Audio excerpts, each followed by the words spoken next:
These Australians less proper human beings compared to back home where there's a lot of issues.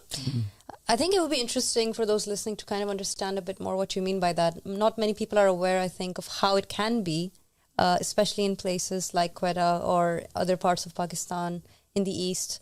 There's a stark difference between the cultures of the East and the West. Australia and Quetta are very different worlds. I can't imagine how it must have been for you to shift worlds like that. Can you shed a bit of light on what you mean by social injustice in a city like Quetta? Well, just take education as as an example. Most part of Balochistan, well, I'd say the community that I was in, or I was a part of, or where I'm from, there was women or children going to school, but until a certain age. So let's say 6 or 7 or 8 or 9. And after that, they were taught the cultural things or things that a girl would do. And, okay, now you got to start wearing the hijab or cover yourself now, right? Or act in a certain way, right? Whether it made sense or not, you got to be like that now. You learned your ABCD, 1, 2, 3. And now you got to, because you're a girl, physically, or her mom maybe, in some cases, will be physically, or her mom maybe, in some cases, will be like, okay, that's enough studying, enough. Don't be like, okay, that's enough studying, enough. Don't be a doctor. It's better to... idea that it's a more religious thing to keep women away from society, keep them kind of locked up or hidden away. And I think that is a bit sad because we don't find that in scripture, that that's what God wanted. Many of times you'll find that there are great women in history with great responsibilities and roles. You had the wife of Prophet Muhammad like Khadija, who was a businesswoman. Exactly. You had Lady Asiya, who was basically Queen of Egypt. You had women in great roles and women who even acted as nurses during the time of Prophet Muhammad and other prophets. So, yeah, I think a lot of this, from these areas where they see women as inferior or that women should just stay at home, I mean, I see it as something either cultural or I see it as something that is propagated by scholars of our era that, the books, like you were saying, the scriptures say one thing, but society is teaching something else entirely different. So I guess you've seen that side of the world where women are seen and treated this way, and in the Western societies, such as, in the country of Australia, there's a different view of how women are and different view of how life should be. Yeah. So it's a contrast. When I arrived to Australia, I was shocked, and there's in many examples of it, but I found Australia as a home, at least up until now, until I found, of course, the call, but if I was too small. But I'm grateful that my mom and dad took us away from there because there was such injustice. Like, I could tell you my stories, but they're personal. But like, you're so happy. I'm so happy to come to Australia where I started breathing. You know what I mean? Right. Like, that's another story. But yeah, So you came to Australia. Life changed a lot for you. Did you find yourself getting more opportunities in life in general? Of course. I mean, if you think of it, the education's free in Australia, obviously, there's work everywhere, work is available. I think back in Pakistan, work is very hard to find for sure. a normal person like me with, with the regular abilities, of course. Now tell us about being a Shia 12er in Australia, because I'm assuming you were still Shia when you went there.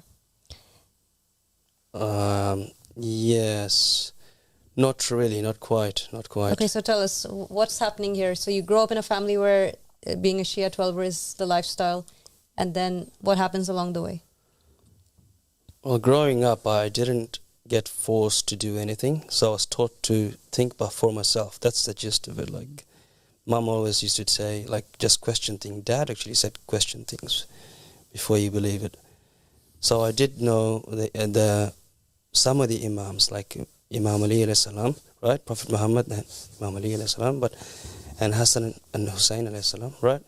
But I wasn't aware of the whole 12, just because I wasn't taught. They said, go do your own research.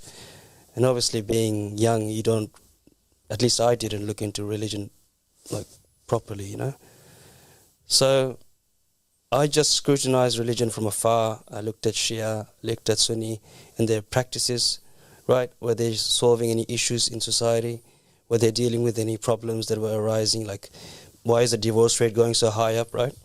Because that's a global phenomenon at the moment. People are like divorces all over. So they weren't solving such things, and nor were they giving proper dawah. They would just go and, like for Shia, their majlis where they're gathering on time of Muharram, they did nothing but just lamentation, like crying over the sorrows of the, what happened with the imams. There was no progress. There's no progressive, it's totally like ritualistic, to be honest. So nothing good came out of it. So I saw that. I'm like, I don't want to be a part of it. And so I just looked at a religion from afar not because like I don't have that ability. So I just think from my heart, like from my gut. That's my best sense, and then I go from there.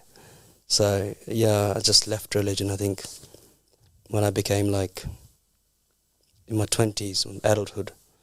So because I was so happy with how the Australian government and its people were treating fellow people who were coming from different countries and giving them the rights to have a home, rights to work, rights to believe in what they want to believe in, right? Didn't force their agenda down their throat, right?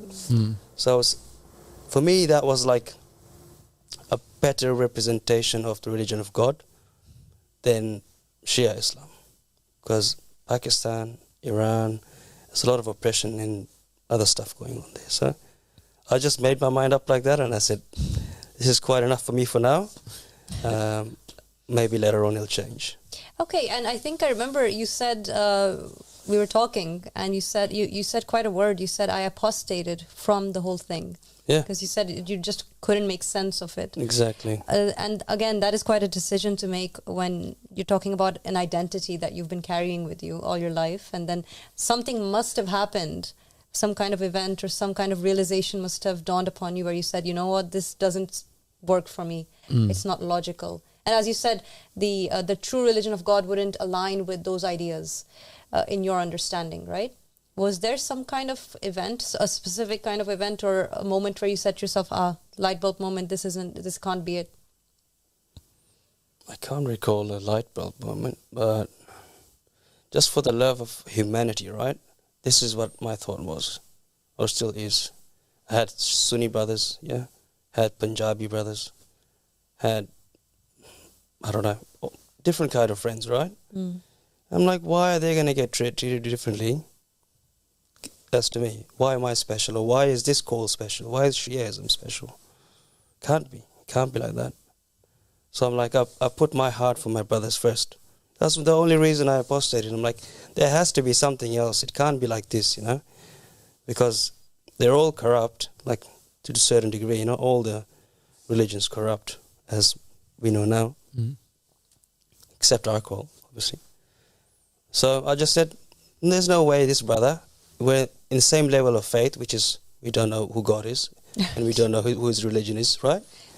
So we're both in the same boat, and we don't know what's going to happen, because I can't say to, for example, a friend of mine back then that you're Sunni, that you're la la la la. I can't do that.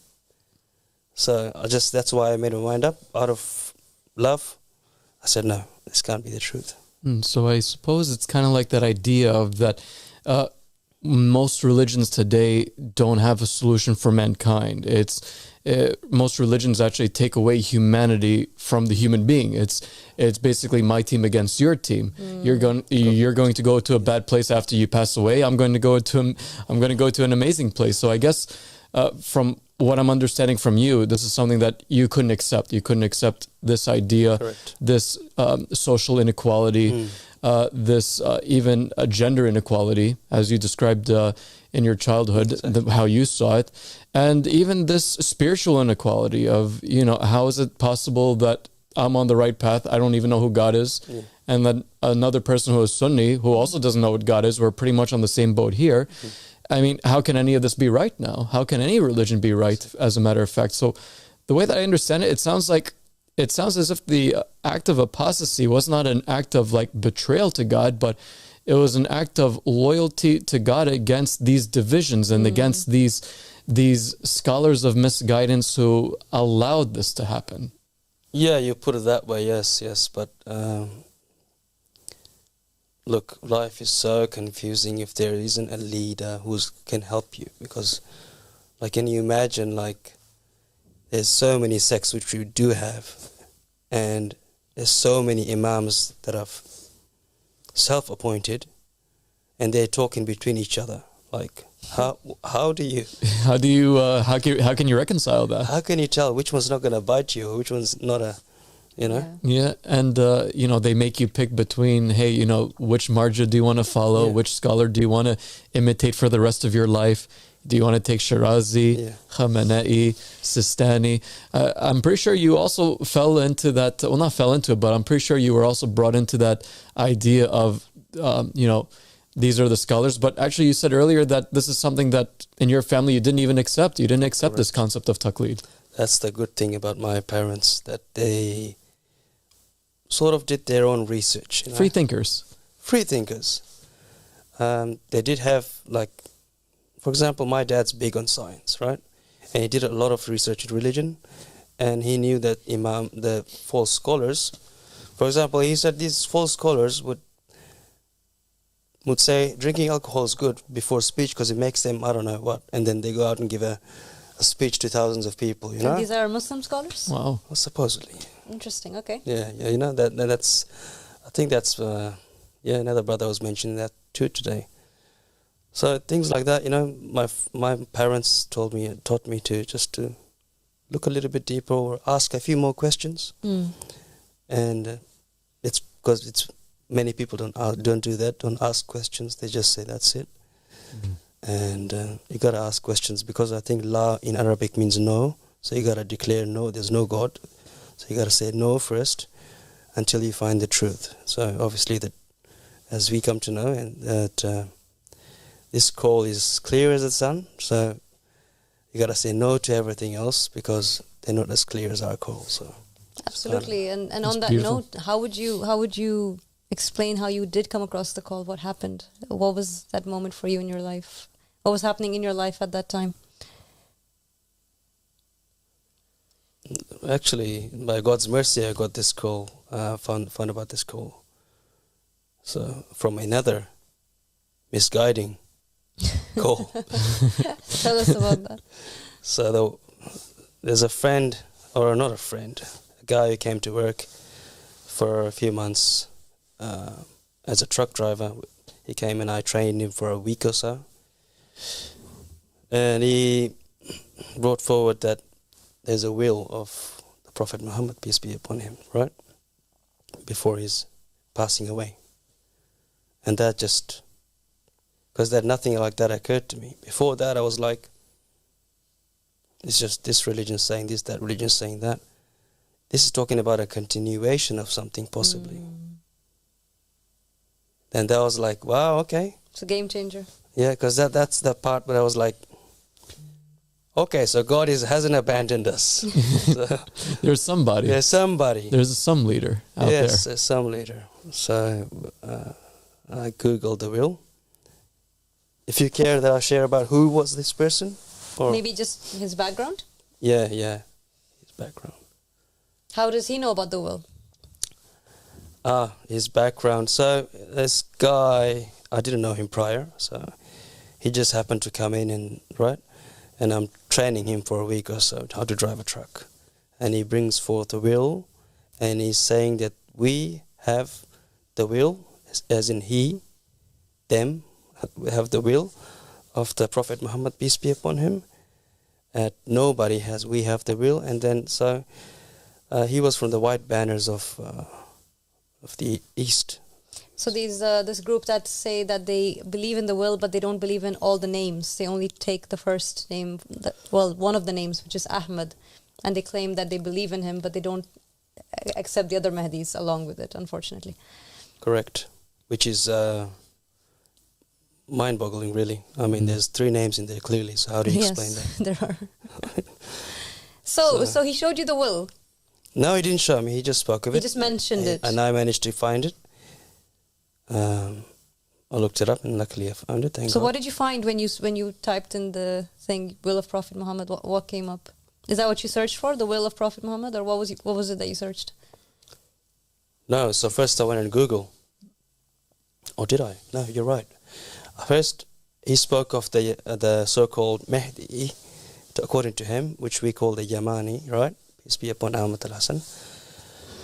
So I looked up Ahmad al-Hassan, right, on YouTube. So and then so I typed that in, and then the first thing that popped up was Abba Sadiq, right? So that's first of all, the guy who came to me. I had no idea who he is, and it wasn't my intention to see him. And same thing happened again. I typed, so Abba Sadiq came up when I typed in Ahmad al-Hassan's name. And thank God. And then I watched a couple of videos, right, on our channel, and quickly hold on to it. I quickly kept watching more and more. And it just became an everyday thing, really.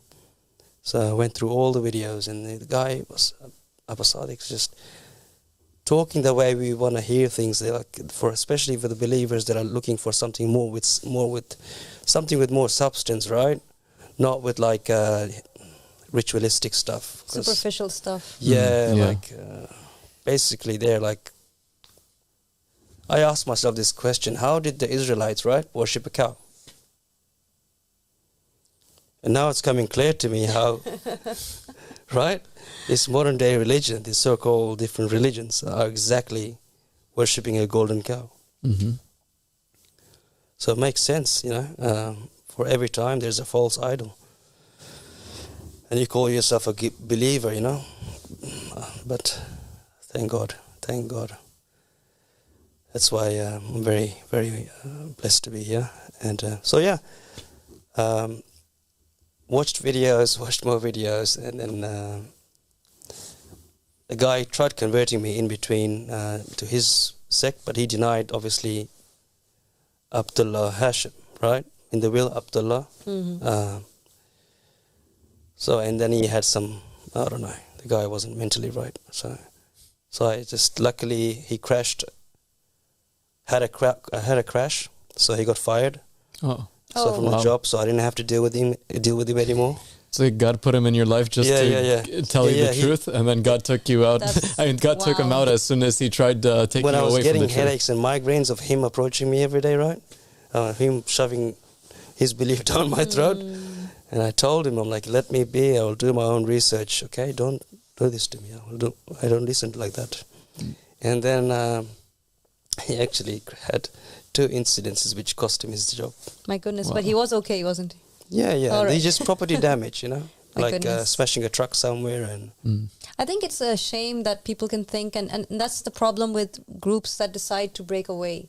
The will is a complete religion. Exactly. It's the complete religion. It has everyone that you need to know about from the beginning till the end. It's all the Imams and all the Mahdis after the Prophet Muhammad. Exactly. Sallallahu Alaihi Wasallam. So for the Shia to choose simply the 12 Imams and leave the Mahdis, or for any group to choose Ahmad al-Hassan and not the rest of the Mahdis, is a complete fallacy. It doesn't make any sense to do that. Yeah. How can it? It's amputating the will. It's taking some part of it and throwing the rest. Exactly. And this is the only call that actually accepts all 12 Imams and all 12 Mahdis. And all the prophets and messengers. Exactly. Prior. Yep, exactly. As we come to know, it's going deeper and deeper. Subhanallah. But I just find it miraculous in a sense that, like, out of all the possibilities in the world, of all the 8 billion people, that one person came to him, talked to him about the will, even though he was not upon the truth, he still gave him the will, which was the truth. And then him trying to divert him from the wrong path, like God took him away from your workplace. It is a miracle. Because I was actually, in my heart, I was like, please, I don't want to see him again today, please. Well, God answered your prayer, and God answers the prayers of those who are sincere. I'm like, where's this guy? We had to let him go. He's gone. He came in your life, he gave you the truth, and then he And then he departed. Let him go yet. May God guide him. I hope that... may he find the truth. He has the will. Yeah, he has the will. He just names in it. Exactly. He just has to look at it and say, oh, yes, Abdullah is here. And, there's no excuse for that, because if we make an excuse for the will, well, then the Shias also have the other upper hand too. Hey, we also make an excuse for the will too. Well, except the first 12, but the rest, maybe the Prophet was talking about something else. And also, it is very illogical to reject the only claimant of the name Abdullah in the will for the last 1200 years, 1400 years. The only one who's actually claimed to be Abdullah is Abu Sadiq. And the only reason that Ahmad al-Hasan is legitimately the Yamani and from the Mahdis is that he claimed the will. Exactly. So anyone who accepts Ahmad al-Hasan has to also in turn accept Abdullah Hashim as the claimant of the name Abdullah in the will.